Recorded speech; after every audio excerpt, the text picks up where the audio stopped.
குறிப்பிட்ட வயசுக்கு அப்புறம் ஆண்களின் நலத்தை பற்றி யாருமே விசாரிப்பதில்லை.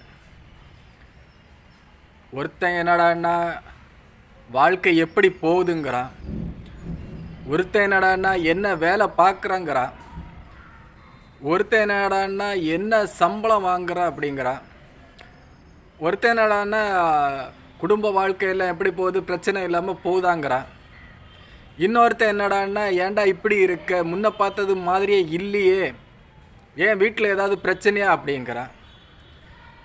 ஏன்டா நல்லா இருக்குதியா, என்னடா பண்ணுற, எப்படி இருக்க, அந்த மாதிரி ஒருத்தனும் விசாரிக்கிறது இல்லை.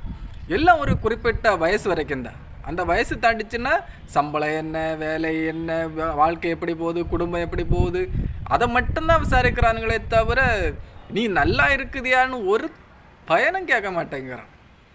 ஆண்களின் வாழ்க்கை எப்படி இருக்கு பாருங்க.